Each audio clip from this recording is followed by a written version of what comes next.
શ્રી ગણેશાય નમઃ. મિત્રો, આપ જોઈ રહ્યા છો યુટ્યુબ આપણી ચેનલ આવો સત્સંગમાં આપ સૌનું સ્વાગત છે. મિત્રો, આજે આ વિડીયોમાં આપણે સાંભળશું 12 બીજના ધણી બાબા રામદેવ પીરના બીજ વ્રતનો મહિમા. બીજનું વ્રત કેવી રીતે કરવું, શું ધ્યાનમાં રાખવું, કેવી રીતે પૂજન વિધિ કરવી, એ વિશેની માહિતી આ વિડીયોમાં જાણવા મળશે. જો આપને આ વિડીયો પસંદ આવે તો લાઇક કરજો, શેર કરજો અને આપ આ ચેનલ પહેલી વખત જોઈ રહ્યા છો તો સબસ્ક્રાઈબ કરી લેજો, જેથી આવનાર નવા વિડીયોની માહિતી આપ સુધી તુરંત પહોંચી શકે. ધન્યવાદ. બોલો રામા પીરની છે, હિંડવા પીરની છે. મિત્રો, બાબા રામદેવ પીરના અનુયાયીઓએ 2 વ્રત રાખવાનો સંદેશો આપ્યો છે. પ્રત્યેક માહની શુક્લ પક્ષની બીજ અને એકાદશીનું વ્રત, જે બાબા રામદેવ પીરની કૃપા પ્રાપ્ત કરવા માટે આ બંને વ્રત કરે છે તેના શરીરના રોગ મટે છે અને પાપો પણ નષ્ટ થાય છે, એવું વિધાન કહ્યું છે. બીજના દિવસથી ચંદ્રમાના જે દર્શન થાય છે, જે દર્શનથી ચંદ્રમાનો આકાર પછી વધતો જાય છે, માટે બીજનું ઘણું મહત્વ છે. કારણ કે ચંદ્રમા તે અમૃતના પ્રતીક છે, અમૃત ધરતી ઉપર વરસાવે છે. અને બીજનો જે ચંદ્ર છે તે મહાદેવે પણ પોતાના મસ્તક ઉપર ધારણ કરેલો છે. ચંદ્રમા એટલે માતાનો કારક, ચંદ્રમા એટલે મનનો કારક, અને મનને દ્રઢ કરવું હોય, માતાનું સુખ પ્રાપ્ત કરવું હોય, એટલા માટે પણ બીજનું વ્રત કરાય છે. બીજના દર્શન કરીને સૌભાગ્યની પ્રાપ્તિ થાય છે.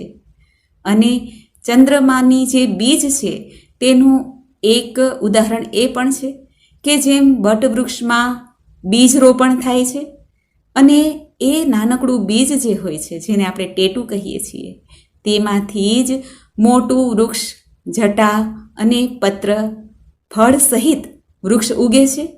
એવી જ રીતે સુદ પક્ષની જે બીજની તિથિ છે તે જીવનમાં આશા ઉત્પન્ન કરે છે. જે ભક્તો બીજના દર્શન કરે છે, બીજનું વ્રત કરે છે, તે આશાવાદી બને છે. જેમ ચંદ્રમાં નિત્ય સુદ પક્ષની બીજથી ત્રીજ, ચોથ, પાંચમ અને પૂર્ણિમામાં પૂર્ણ ચંદ્રમા ખીલે છે, 16 કલાએ ચંદ્રમા ખીલે છે, એમ મનુષ્યનું જીવન પણ 16 કળાએ ખીલી ઉઠે છે એવું કહેવાય છે અને વ્યક્તિત્વનો વિકાસ થાય છે. આ માટે બીજના વ્રતને મહત્વ આપવામાં આવ્યું છે. જે ભક્તો બીજનું વ્રત કરવા માંગતા હોય તેઓ પ્રાતઃકાળે વહેલા ઉઠીને સ્નાન આદિથી પરવારીને સ્વચ્છ વસ્ત્ર ધારણ કરે અને ત્યારબાદ બીજની રાત્રિ સમય દરમિયાન, એટલે કે બીજનો આખો દિવસ અને રાત્રિ સમય દરમિયાન બ્રહ્મચર્યનું પાલન અવશ્ય કરે. તત્પશ્ચાત ઘરમાં બાબાની પૂજા સ્થળ ઉપર પગલિયા યા પ્રતિમાની પ્રતિષ્ઠા અથવા કોઈ પણ મૂર્તિ હોય, ફોટો હોય, તેને સ્થાપિત કરીને બાબાની સામે ધૂપ, દીપ, નૈવેદ્ય આદિથી પૂજન કરાય છે અને બાબાનું આખો દિવસ સ્મરણ કરાય છે, મંત્ર જાપ કરાય છે. આ વાતનું ખાસ ધ્યાન રાખવું જોઈએ કે આખો દિવસ અન્ન ગ્રહણ કરવાનું હોતું નથી, એટલે કે ઉપવાસ કરવાનો હોય છે. ચા, દૂધ, ફલાહાર લઈ શકાય છે. આ વ્રત અન્ય વ્રતની જેમ જ છે, જેમ આપણે એકાદશી વ્રત કરીએ છીએ કે બીજા કોઈ વ્રત, એટલે કે વ્રતમાં જે નિયમ હોય છે તે જ નિયમ પ્રમાણે રહેવાનું હોય છે. બીજનું વ્રત સૂર્યાસ્ત બાદ, ચંદ્ર દર્શન બાદ એક ટાઈમ ભોજન લેવું હોય તો લઈ શકાય છે, પરંતુ આખો દિવસ ફલાહાર અથવા ઉપવાસ કરવાનો રહેશે. અને જ્યારે વાદળોને કારણે ચંદ્રમાના દર્શન થાય નહીં એવું પણ બને, ત્યારે બાબાની જ્યોતિના દર્શન, એટલે કે આપણે જે રામદેવ પીરના ફોટો કે મૂર્તિની સામે દીવો પ્રગટાવેલો રાખીએ છીએ તે આખો દિવસ અખંડ જ્યોતિ રહે એ રીતે રાખવાનો છે. તેના દર્શન કરી લેવા જોઈએ. આમ કરવાથી પણ બીજના દર્શન બરાબર પુણ્ય પ્રાપ્ત થાય છે. વ્રત છોડતા પહેલાં, એટલે કે રાત્રે જ્યારે બીજના દર્શન થઈ જાય અથવા ન પણ થાય તો આપણે જ્યોતિના દર્શન કરી લઈએ. અને જો આપણા ઘરમાં ઉપસ્થિત લોકો હોય તે બધાને ચરણામૃત આપી દેવું અને જે આપણે ચૂરમાનો પ્રસાદ બાબાને ધરાવેલો છે તે પ્રસાદ પણ બધાને ઘરમાં વહેંચવો. ત્યારબાદ 5 વાર બાબાના બીજ મંત્રનો જપ અવશ્ય કરવો જોઈએ, ઉચ્ચારણ કરવું જોઈએ. ત્યારબાદ બાબાની સામે વિપત્તિ સામે રક્ષા માટે તથા મનોકામના પૂર્ણ કરવા માટે, રોગ શોકથી રક્ષા માટે પ્રાર્થના કરવી જોઈએ. જે 12 બીજના ધણી છે, આખા વર્ષની જે સુદ પક્ષની બીજ આવે છે તેમના ધણી બાબા રામદેવ પીર કહેવાના છે. બીજ એટલે વાવવું પણ થાય, જેમાં અંકુર ફૂટે છે. બાબા રામદેવ પીરના જે ભક્તો છે તે બીજની સમાન તેના હૃદયમાં મનમાં અંકુરિત ફૂટે છે અને હંમેશા નવો નવો જોશ રહે છે. બાબાની કૃપાથી અજ્ઞાનના અંધકાર દૂર થાય છે. જીવનમાં ધર્મ, અર્થ, કામ અને મોક્ષની પ્રાપ્તિ થાય છે. એ 12 બીજના નામ છે: કર્મ બીજ, વચન બીજ, બુંદ બીજ, વાસના બીજ, ઉત્પત્તિ બીજ, કોરમ બીજ, બ્રહ્મ બીજ, નાદ બીજ, પ્રેમ બીજ, અલીલ બીજ, રજ બીજ અને ઓમકાર બીજ. આ બીજના 12 સ્વરૂપ પણ કહેવાના છે, જેમાં જ્ઞાન સ્વરૂપ, સગુણ સ્વરૂપ, નાદ સ્વરૂપ, બીજક સ્વરૂપ, નિર્ગુણ સ્વરૂપ, જ્યોત સ્વરૂપ, ધ્યાન સ્વરૂપ, અગમ સ્વરૂપ, હરિ સ્વરૂપ, નિગમ સ્વરૂપ, ગહન સ્વરૂપ અને ભક્તિ સ્વરૂપ. બાબા રામદેવ પીર માટે અખંડ જ્યોત પ્રગટાવાય છે. જ્યોતિ સ્વરૂપે બાબા રામદેવ પીર પોતાના ભક્તોને દર્શન આપે છે. તે 12 જ્યોતના સ્વરૂપ પણ અલગ અલગ બતાવવામાં આવ્યા છે: અમર જ્યોત, અલખ જ્યોત, અખંડ જ્યોત, અગમ જ્યોત, દીપ જ્યોત, જ્ઞાન જ્યોત, નિગમ જ્યોત, સગુણ જ્યોત, નિર્ગુણ જ્યોત, ગહન જ્યોત, પ્રકાશ જ્યોત અને સલીલ જ્યોત. દુખિયાના બેલી રામદેવ પીર એટલે 12 બીજના ધણી. શ્રી કૃષ્ણ ભગવાનના અવતાર. નારાયણની કૃપા પ્રાપ્ત કરવા માટે પણ બીજનું વ્રત કરવાનું વિધાન છે. ભગવાન શ્રી કૃષ્ણચંદ્રની કૃપા પ્રાપ્ત થાય છે. બાબા રામદેવ પીરને પ્રિય એવો ઘોડલો હતો, જે લાકડાના ઘોડા, રમકડાના ઘોડા ઉપર બિરાજમાન થઈને બાબા આકાશમાં ઉડ્યા અને એ ઘોડો પણ સજીવન થઈ ગયો હતો. માટે ઘોડાની પણ આજે પૂજા થાય છે. રામદેવ પીરની સામે ધૂપ, દીપ, નૈવેદ્ય આદિથી પૂજન કરી પુષ્પદલ સમર્પિત કરીને લીલુડો ઘોડો, વસ્ત્રનો ઘોડો સમર્પિત કરાય છે. રામદેવ પીરને પ્રિય એવી નેજા ફરકાવાય છે, ધજા ફરકાવાય છે. રામદેવ પીરના પગલિયાના દર્શન થાય છે, જેમાં બધા દેવી દેવતાને શીશ નમાવાય છે. પગલિયા અર્થાત ચરણના દર્શન. રામદેવ પીરના ચરણોને પ્રસ્થાપિત કરે છે. આપણા ઘરના મંદિરમાં ઘણા ભક્તજનોએ રાખ્યા હોય છે. ઈષ્ટદેવના રૂપમાં પણ રામદેવ પીરની પૂજા થાય છે. પગલિયાના નિત્ય દર્શન કરે છે. શ્રદ્ધા ભાવથી પગલિયાની પૂજા કરે છે. નિત્ય ભક્તો ગુગળનો ધૂપ પ્રગટાવે છે. ગુગળની અગરબત્તી પણ કરી શકાય છે. બાબાના ભક્ત હરજી ભાટી હતા. બાબા તેને સંદેશો આપતા હતા કે હે હરજી, સંસારમાં મારા જેટલા ભક્તો છે તે બધાને તું સંદેશો પહોંચાડજે ગુગળના ધૂપથી, જેથી નકારાત્મક પ્રભાવ દૂર થાય અને બાબાનો નિવાસ ઘરમાં રહે. બાબાના ભક્તો નિત્ય ગુગળનો ધૂપ કરે છે. આ ઉપરાંત લોબાનનો પણ ધૂપ કરે છે, હવન કરે છે. ત્યાર પછી બાબાની પ્રસાદી રૂપ કાજલ પણ કહેવાય છે. જ્યાં નિજ મંદિરમાં અખંડ જ્યોત પ્રગટેલી રહે છે, ત્યાં અખંડ જ્યોતમાંથી કાજલ બને છે, કાળાશ બને છે. એ કાજલને શ્રદ્ધાળુ પોતાને ઘેરે લાવે છે અને દેશી ઘીમાં મેળવીને તેને આંખમાં આંજે છે, જેથી કેટલાય પ્રકારની બીમારી નષ્ટ થાય એવી માન્યતા છે. બાબાની કૃપા પ્રાપ્ત કરવા માટે ભક્તજનો આ રીતે બાબાના પ્રસાદરૂપ કાજલને પણ ઘેરે રાખે છે. ઘેરે જે આપણે અખંડ જ્યોત પ્રગટાવેલી હોય છે ત્યાં પણ કાજલ થતી હોય છે, તે પણ પ્રસાદી રૂપ લઈ શકાય છે. રામદેવજીની પૂજામાં જાગરણનું પણ મહત્વ છે. જાગરણ કરીને ભક્તો આખી રાત બાબાના મંત્ર જાપ કરે છે, ધૂનની રમઝટ બોલાવે છે. રામદેવ પીરનો હેલો સંભળાતો હતો. શ્રી રામદેવ પીરે મહાસમાધિમાં પ્રવેશ કર્યો ત્યારે ભક્તોને નિજ ધર્મ વિશે 24 ફરમાન અંતિમ બોધ આપ્યો.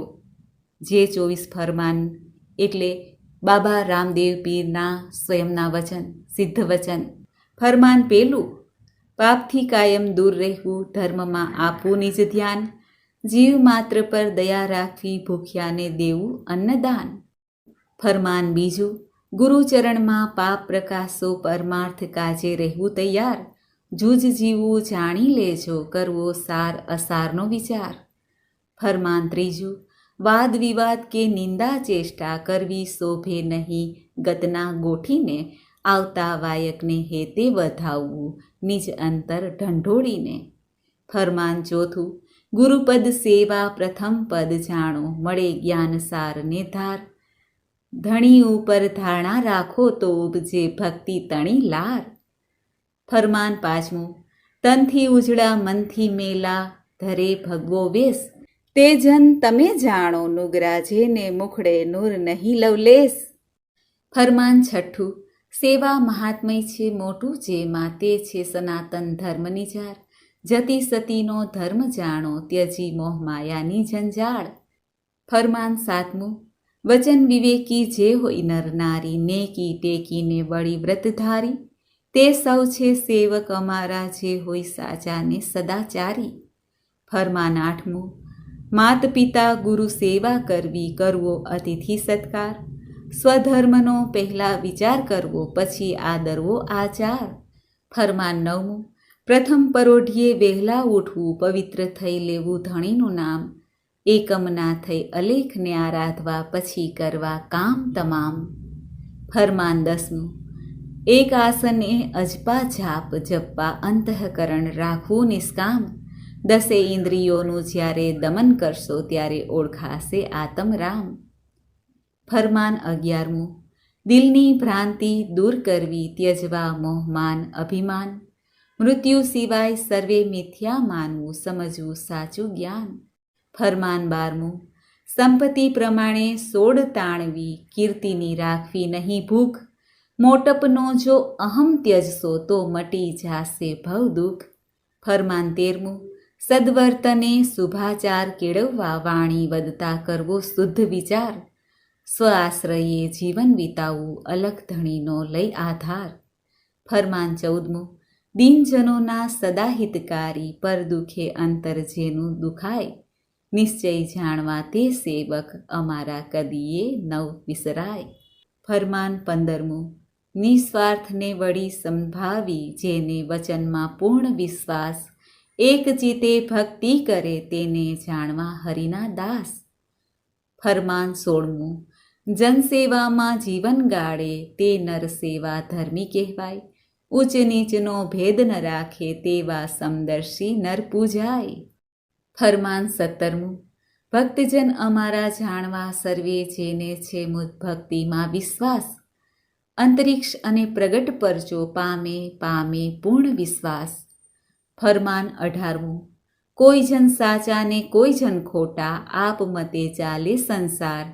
પ્રવૃત્તિમાં ચાલે કોઈ વિરલા, કોઈ વિવેકી નરને નાર. ફરમાન ઓગણીસમું, ભક્તિને બહાને થાય કોઈ અનાચારી, તો કોઈ વ્યભિચારી.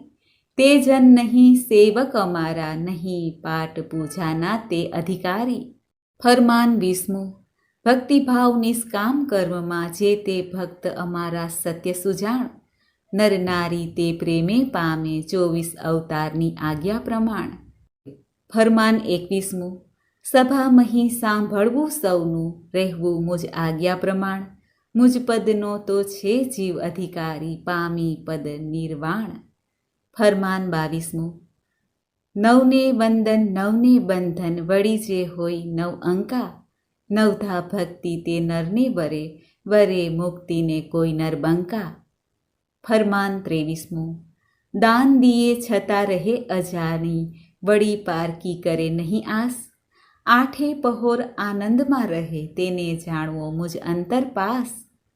ફરમાન 24મું, હું છું સૌનો અંતર્યામી, નિજ ભક્તનો રક્ષણહાર. ધર્મ કારણ ધરતો હું, વિધવિધ રૂપે અવતાર. ભક્તજન કહે સુણો સંતજન, લીલુડો ઘોડો ભમર ભાલો, પીરે દીધી પરમ પદની ઓળખાણ. સમાધિ ટાણે બોધ રૂપે, આપી આજ્ઞા 24 ફરમાન. બોલો રામદેવ પીરની છે, હિંડવા પીરની છે. તો મિત્રો, આપણે સાંભળ્યા સાક્ષાત રામદેવ પીરના વચનને 24 ફરમાનના રૂપમાં. મને આશા છે કે આપને આ વિડીયો જરૂર પસંદ આવ્યો હશે. ઓમ અજમલ સુતાય વિદ્મહે શ્રી રામદેવાય ધીમહિ, તન્નો તુવર પ્રચોદયાત. બોલો રામદેવ પીરની જય, હિંડવા પીરની છે. મિત્રો, મને સાંભળવા માટે ધન્યવાદ. આપ સૌને મારા જય શ્રી કૃષ્ણ.